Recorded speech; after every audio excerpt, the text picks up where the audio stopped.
नाजरीन, आप देख रहे हैं रियासत का मशहूर व मकबूल यूट्यूब चैनल बज़्म आईना वकील साहब पोस्ट। सैयद कुदरतुल्लाह कादरी वकील साहब एक बार फिर करनूल की अहम खबर के साथ आपके रूबरू हाजिर है। मुत्तहिदा करनूल, जिसमें नंदयाल भी शामिल था, अब वह नंदयाल नया ज़िला बन चुका है। नंदयाल ज़िले से ताल्लुक़ रखने वाली ये ख़बर ये है कि मौलाना मुश्ताक अहमद साहब, जो तेलुगु देशम पार्टी के स्टेट माइनॉरिटी सेल के सदर रहे हैं, उन्हें कूटमी हुकूमत यानी मुत्तहिदा हुकूमत में उन्हें Andhra Pradesh minority finance corporation का चेयरमैन बनाया गया है। Andhra Pradesh minority finance corporation का चेयरमैन बनने के बाद वो पहली मर्तबा नंदयाल पहुँचे। नंदयाल नूनेपल्ली पहुँचकर उनका बेहतरीन अंदाज में उनके चाहने वालों ने, तेलुगु देशम पार्टी के कारकुनों ने, उलमा ने उनका इस्तकबाल किया। इस मौके पर उन्होंने मीडिया से बातचीत करते हुए कहा कि गए वो दिन जब के मुसलमान खौफज़दा थे, बाहर निकलने डर रहे थे जब YSRCP की हुकूमत थी। उन्होंने कहा कि अब मुसलमान आज़ाद है और हर किस्म की तरक्की मुसलमानों के लिए तेलुगु देशम पार्टी में होगी। उन्होंने कहा कि तेलुगु देशम पार्टी मुस्लिम अक़लियतों की तरक्की चाहती है और तरक्की होगी। तरक्की दिलवाने के लिए वो भी अपना अहम किरदार अंजाम देंगे। उन्होंने कहा कि तेलुगु देशम पार्टी एक सेकुलर पार्टी है। उन्होंने कहा कि कूटमी प्रभुत्व के तहत उन्हें जो पोस्ट दिया गया है Andhra Pradesh minority finance corporation chairman का, उसके साथ वो इंसाफ करेंगे और माइनॉरिटीज़ को फाइनेंशियली मजबूत करने के लिए बड़े पैमाने पर काम करेंगे। आप देखिए ये खुसूसी रिपोर्ट। सैयद कुदरतुल्लाह कादरी वकील साहब को दीजिए इजाज़त। अगर आप हमारे चैनल को अब तक सब्सक्राइब नहीं किए हैं तो ज़रूर सब्सक्राइब करें, लाइक करें, शेयर करें, कमेंट करें, बेल बटन दबाना ना भूलें ताकि लेटेस्ट वीडियोस आप तक बआसानी से दस्तयाब हो सके।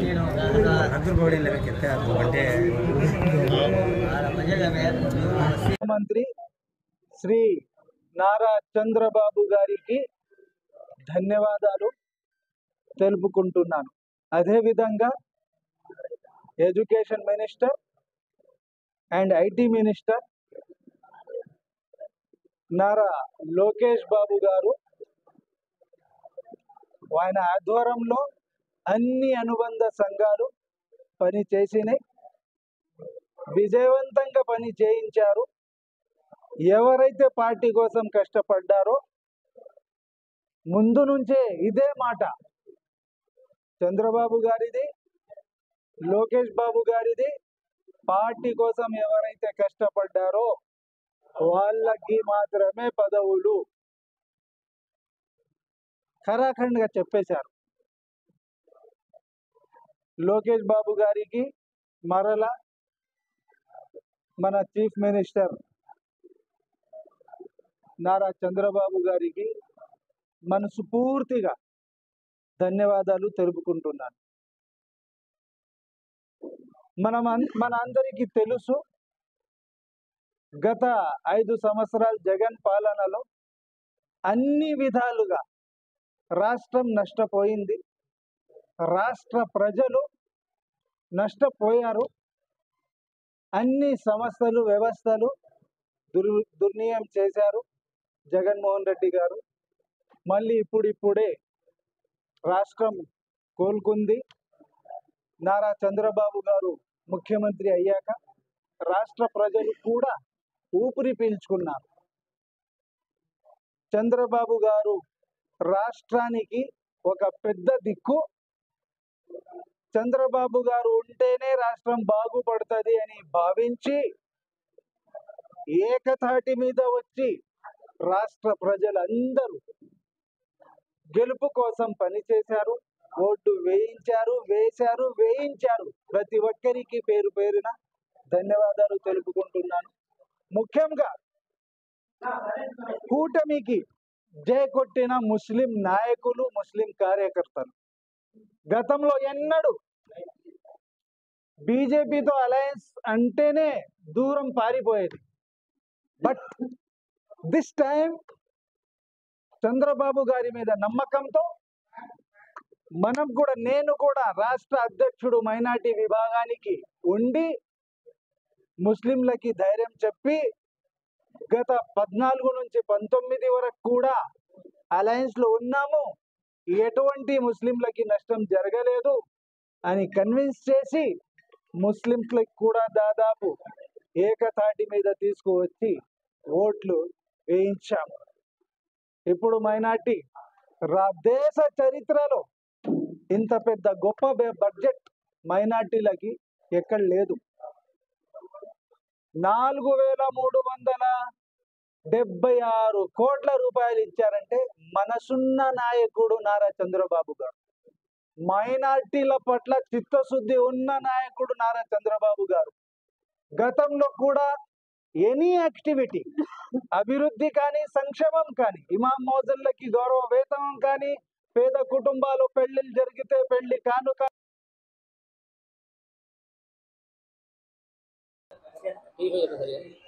అస్సలాము అలైకుం.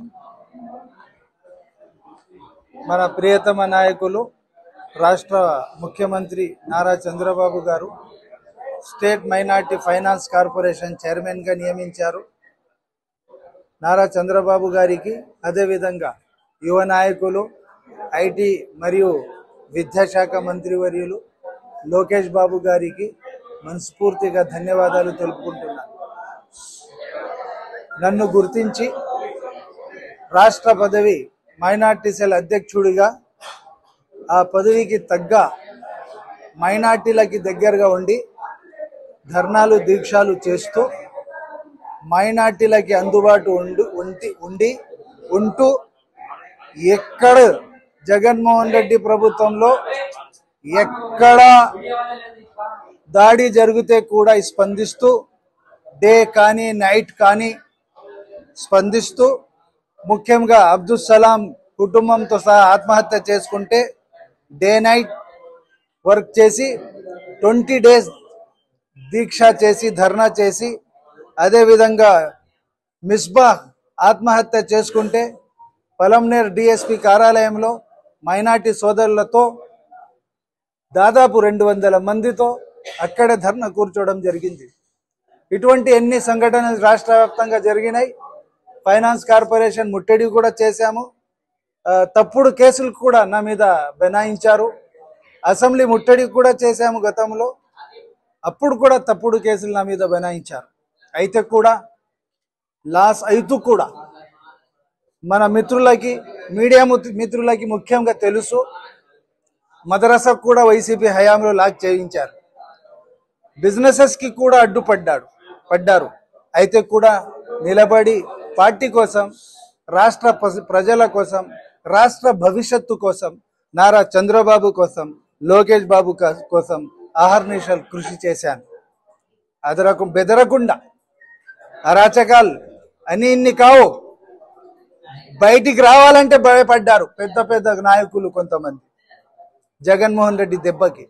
అయితే కూడా దేవుని దయ వలన ఏ రోజుల్లో అయితే జెండా పట్టుకోవాలంటే టీడీపీ భయపడుతున్నారో ప్రజలు, ఆ రోజుల్లో బయటికి వచ్చి మైనార్టీలకి మమేకం చేసి ఏకతాటి మీద తీసుకొచ్చి మైనార్టీలకి ధైర్యం నింపి ప్రతి క్షణం అండగా మనం నిలబడాలి అని వాళ్ళని నచ్చజెప్పి పార్టీ కోసం అహర్నిశలు కృషి చేయాలని వాళ్ళని ఆదేశించి, నారా చంద్రబాబు గారు ఉంటేనే రాష్ట్రానికి బాగు జరుగుతుంది, లోకేష్ బాబు గారి యువ నాయకుల నాయకత్వంలో రాష్ట్రం బాగుపడుతుంది అని నచ్చజెప్పి ఏకతాటి మీద తీసుకువచ్చి రాష్ట్ర ముఖ్యంగా మైనార్టీ విభాగానికి, గతంలో బీజేపీతో అలయన్స్ అంటే భయపడేవారు, కానీ ఈసారి తేడా లేకుండా అలయన్స్ లో ఉంటే కూడా తెలుగుదేశం పార్టీ, నారా చంద్రబాబు గారు ప్రియతమ రాష్ట్ర ముఖ్యమంత్రి మీద నమ్మకంతో ఈయన ఉంటే మనకు అభివృద్ధి సంక్షేమం దక్కుతుంది అని నమ్మకంతో ముస్లిం రాష్ట్రంలో ఉన్న ముస్లింలు జయ పలికారు టీడీపీకి. ప్రతి వర్గం రాష్ట్ర ప్రజలందరూ జై కొట్టారు. అందుకే రాష్ట్రంలో పెద్ద స్థాయిలో మన గెలుపు సాధించడం జరిగింది.